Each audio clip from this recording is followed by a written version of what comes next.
তেলবাহী জাহাজ বাংলার জ্যোতির স্টোরে জমে থাকা গ্যাসের সাথে অন্য কিছুর সংস্পর্শের কারণেই বিস্ফোরণ হয়েছিল এমন তথ্য দিয়েছে বিপিসির তদন্ত কমিটি। বিশ্লেষকদের ধারণা, বাংলার সৌরভে বিস্ফোরণের কারণও হতে পারে হাইড্রোকার্বন গ্যাস। তবে ঝুঁকিপূর্ণ এই জাহাজ দুটি চালানো বন্ধ করতে গত মাসেই বিএসসিকে চিঠি দিয়েছিল বন্দর কর্তৃপক্ষ, যা কানেই তোলেননি তারা। ফখরুল ইসলামের রিপোর্ট। ঢালাইয়ের সেরা প্রিমিয়ার সিমেন্ট। গেল ৩০ সেপ্টেম্বর চট্টগ্রামে তেলের জাহাজ বাংলার জ্যোতিতে বিস্ফোরণ ও অগ্নিকাণ্ড হয়, যাতে প্রাণ যায় ৩ জনের। দুর্ঘটনার কারণ তদন্তে গঠন করা হয় ৩টি কমিটি।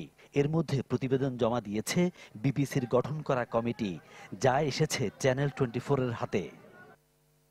তদন্তে উঠে আসে, বাংলার জ্যোতির 4 পিক স্টোরে বিপুল পরিমাণ দাহ্য গ্যাস জমা ছিল, যার সাথে অন্য কিছুর সংস্পর্শের কারণে তীব্র বিস্ফোরণ হয়। এছাড়া জাহাজটির আয়ুষ্কাল না থাকা সত্ত্বেও বিকল্প জাহাজের অভাবে রক্ষণাবেক্ষণের মাধ্যমে তেল পরিবহন অব্যাহত রাখার বিষয়টিও উঠে আসে প্রতিবেদনে। জ্যোতির দুর্ঘটনার 5 দিন পর 4 অক্টোবর রাতে বিস্ফোরণ ও ভয়াবহ আগুন লাগে তেলবাহী আরেক জাহাজ বাংলার সৌরভে, যাতে নাশকতার অভিযোগ তোলে মালিকানা প্রতিষ্ঠান বিএসসি।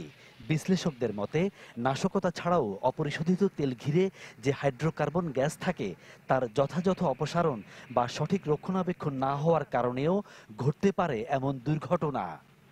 যে কোনো জাহাজে যখন আপনি ক্রুড অয়েল লোড করেন, জাহাজের ডেকের উপরে সবসময় একটা হাইড্রোকার্বন গ্যাস থাকে। হাইড্রোকার্বন গ্যাসটা ক্রুড অয়েল থেকে প্রডিউস হয় এবং এটা বাতাস থেকে ওজন বেশি, যার কারণে এটা ডেকের লো লেভেলে রোল করে। আনলেস যদি আপনার কোনো স্ট্রং উইন্ড বাতাস থাকলে তখন এগুলি সরে যায়। উইদাউট স্পার্ক আপনার হাইড্রোকার্বন এক্সপ্লোড করার কোনো উপায় নেই। যখন আপনার স্পার্ক হয়, একটা ভলিউম 600 টাইমস এটা এক্সপ্লোড করে, এই জন্য এক্সপ্লোশন হয়। 37 বছরের পুরনো জাহাজ দুটির চলাচল ক্ষমতা হারানো নিয়ে গেল সেপ্টেম্বরের শুরুতে বিএসসিকে সতর্ক করে চিঠি দিয়েছিল বন্দর কর্তৃপক্ষ, যাতে বলা হয় প্রায় সময় স্টিয়ারিং এবং উইন্স সহ বিভিন্ন যন্ত্রাংশের সমস্যায় ইঞ্জিন বিকল হয়ে চ্যানেলকে ঝুঁকিপূর্ণ করে তোলে জাহাজ দুটি। গতি নামে 0 নটিকেলে, তাই দ্রুত এসবের চলাচল বন্ধের তাগিদ দেয়া হয়।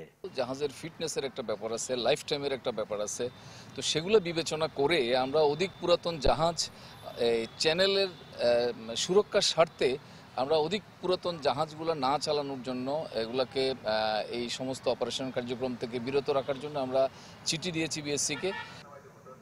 বিএসসির তেলবাহী অপর 3টি জাহাজ চলাচল করে আন্তর্জাতিক রুটে। ফখরুল ইসলাম, চ্যানেল 24, চট্টগ্রাম।